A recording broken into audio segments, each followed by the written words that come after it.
Capítulo 276. Você venceu. Autor: Minguiu. Tradutor: Blue Spark. Revisor: Loliveira 3. Ninguém foi contra o plano que Zhao Hai apresentou. No continente, as crianças eram matriculadas na escola por volta dos 6 a 8 anos de idade. As crianças que se matricularam por volta dos 6 anos eram de famílias ricas, como comerciantes ou nobres, e as crianças matriculadas por volta dos 8 anos eram de famílias que não eram ricas, principalmente plebeus. Mas a idade de matrícula na escola que Zhao Hai havia estabelecido era de 4 anos, 2 anos mais jovem em comparação com aquelas crianças nobres. Ensinar essas crianças algum conhecimento básico não seria prejudicial, e não afetaria seus estudos de artes marciais. Zhao Hai examinou cuidadosamente o mapa que Wales tinha lhe dado. Agora, Wales deveria ter chegado ao território da raça cabeça de cavalo e se tornado muito familiarizado com eles. Com base nisso, ele deveria se apressar e alcançá-lo. A partir da posição atual de Zhao Hai, ele teria que andar cerca de 5 dias ou mais para chegar à localização de Wales, mas Zhao Hai não queria perder tanto tempo andando. Seus mortos-vivos não precisavam descansar de qualquer maneira, então ele podia simplesmente deixá-los andar sem parar. Desta forma, eles poderiam alcançar a localização de Wales em cerca de 2 dias. Durante esses 2 dias, eles não encontraram ninguém na pradaria.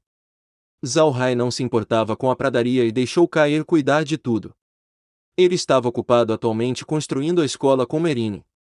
Embora o tamanho de sua escola não fosse muito grande, ela ainda precisava conter várias centenas de pessoas.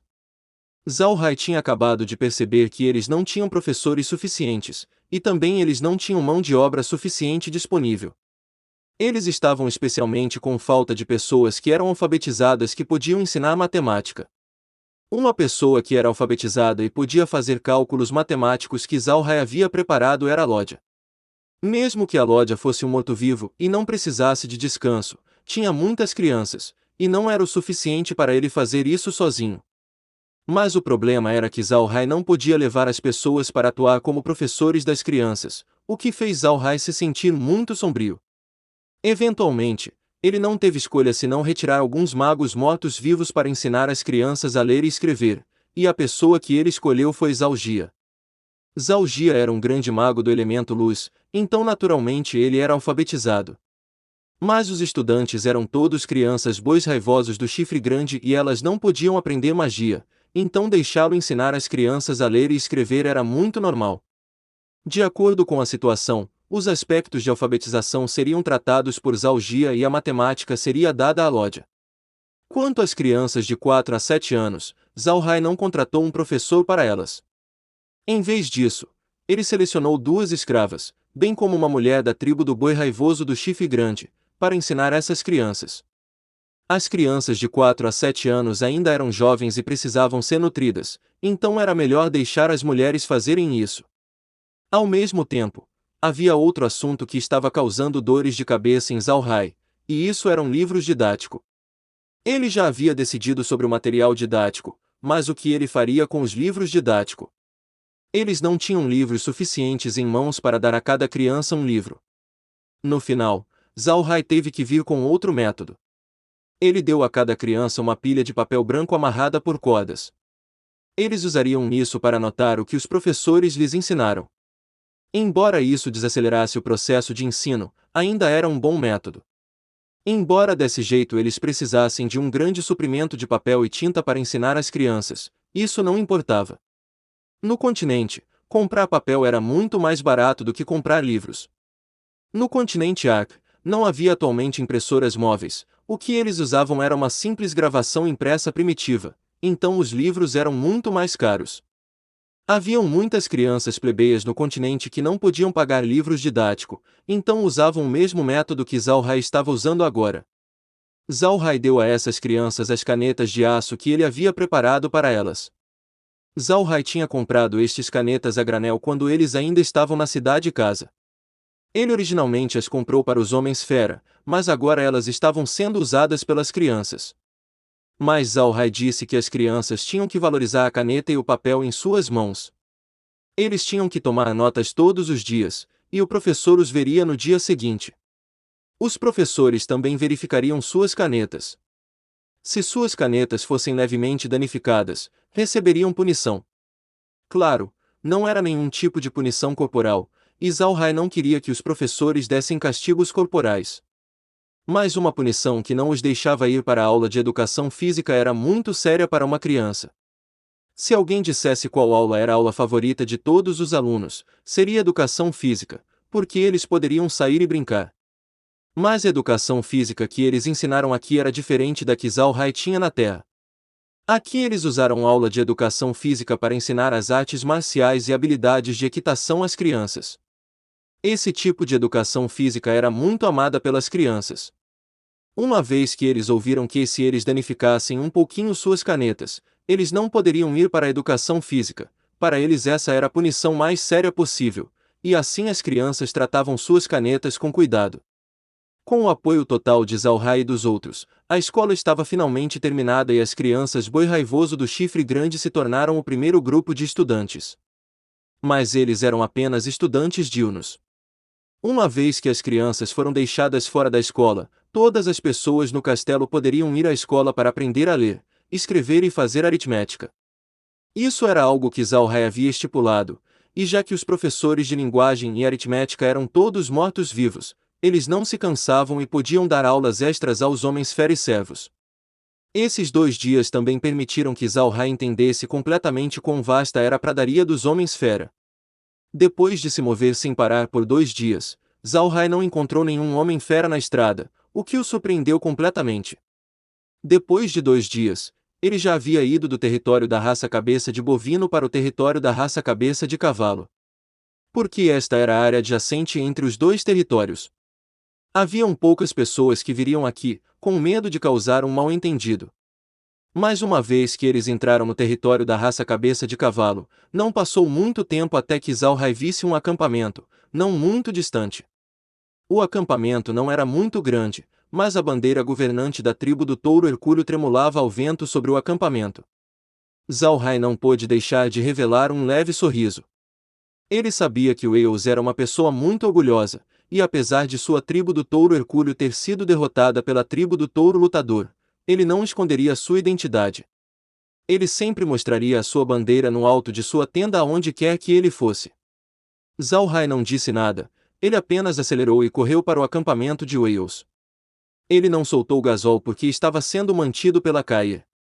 Kaye estava controlando Gasol, ou melhor, era mais exato dizer que Gasol estava em um estado semiconsciente o tempo todo. Kaye estava lhe dando água do espaço, e por isso Gasol ainda não havia morrido de fome. Na verdade, não só Gasol não havia morrido, ele estava vivendo bem. Teve que ser reconhecido que a água do espaço era a água da vida, que era um tesouro raro no continente. Teria sido estranho se algo tivesse acontecido com ele. Era óbvio que Wales também havia visto Zhao Hai, enquanto as pessoas saíam correndo de seu acampamento, com os cascos criando um som chocante. Quando Zhao Hai viu isso, ele deu um leve sorriso e virou sua cabeça para falar com Laura. Parece que o irmão mais velho Wales está ansioso para ver Gasol. O que você acha que eles vão fazer com ele? Laura deu-lhe um sorriso amargo. Como eles vão tratá-lo? Você pode dizer pelos irmãos da minha família, lutando até a morte por suas posições. O irmão do Wales ainda está bem. Mas Gasol causou a morte de seu pai, então ele definitivamente não vai deixar Gasol fora. Mesmo que agora eles realmente precisem de pessoas, Gasol não poderá viver. Zhao Hai assentiu. Ele entendeu a lógica de Laura. A tribo do Touro Hercúleo precisava de pessoas agora, e Gasol era um especialista do 8º nível, o que seria uma grande ajuda para a atual tribo do Touro Hercúleo. Mas, devido ao ressentimento entre Wales e Gasol ser muito profundo, Wales definitivamente não o deixaria ir. Quando Wales apareceu na frente de Zhao Hai, ele não o cumprimentou, mas em vez disso, ele imediatamente perguntou: Pequeno Hai, onde está Gasol? Zhao Hai sorriu e acenou com a mão, então Gasol apareceu na frente de Wales. As videiras em seu corpo já haviam desaparecido e ele ainda estava inconsciente. Quando Mendes, que havia seguido Wales, viu Gasol, ele imediatamente soltou um rugido de raiva e pulou de seu touro. Uma cabeça de machado então voou para Gasol. Com um som de dang, Wales bloqueou o machado de Mendes. Os olhos de Mendes estavam vermelhos sangue quando ele se virou para olhar para Wales e, furioso, rugiu: Pequeno sétimo, o que você está fazendo? Eu quero matá-lo, eu preciso matá-lo. Wales falou com uma expressão fria: Acalme-se, sexto irmão. Ele ainda está inconsciente agora, então se você matá-lo, ele não estaria ciente disso. Isso seria deixá-lo de fora muito facilmente. Vamos acordá-lo e depois matá-lo. Zalhai rapidamente disse: Irmão mais velho, não se exalte previamente. Vamos primeiro ao acampamento, tem algumas coisas que quero discutir com você. Wales assentiu e acenou com a mão. Um subordinado imediatamente se aproximou e virou a cabeça. Sem desmontar de seu touro, ele agarrou Gasol e colocou-o em seu touro enquanto seguia Wales de volta ao acampamento. Assim que chegaram ao acampamento, Zalhai viu Yale em pé em frente ao acampamento. A pele de Yale era um pouco magra e pálida. Ficou claro que ele estava correndo nos últimos dias resolvendo as preocupações da tribo do touro Hercúleo. Zalhai e Laura desceram de sua carruagem e cumprimentaram Yale. Yale devolveu os cumprimentos e depois olhou para Gasol na parte de trás do touro com um olhar complicado. Ele não fazia parte da tribo touro Hercúleo, então seu ódio contra Gasol não era tão profundo quanto de Wales e os outros. Wales e os outros também pularam de seus touros, e Wales olhou para Gasol. Ele disse a Zalhai: Pequeno Rai, como nós o acordamos? Zalhai deu um leve sorriso e disse: Basta jogar um balde de água fria nele. Wales não tinha água fria. Ele apenas andou para frente e mandou Gasol voar 2 metros com um chute, que o acordou. Quando ele abriu seus olhos, Gasol viu Wales e os outros, bem como Zalhai parado ao lado de Wales, e ele entendeu o que estava acontecendo. Ele não demonstrou nenhum traço de nervosismo e levantou-se devagar. Olhando para Wales, de repente ele revelou um leve sorriso e disse: Você venceu no final, não foi? Wales avançou e agarrou Gasol pelo colarinho. Ele o socou no chão e repreendeu com raiva: Bastardo! São esses os tipos de palavras que você ainda continua a dizer. Você é mesmo um membro da tribo do touro Hercúleo. Seu bastardo! Ele continuou a repreender Gasol enquanto chutava várias vezes. E esse é o fim do capítulo. Espero que tenham gostado. Não se esqueça de se inscrever, comentar e clicar em gostei. Isso é muito importante. Muito obrigado a todos. Um grande abraço. E fiquem todos com Deus.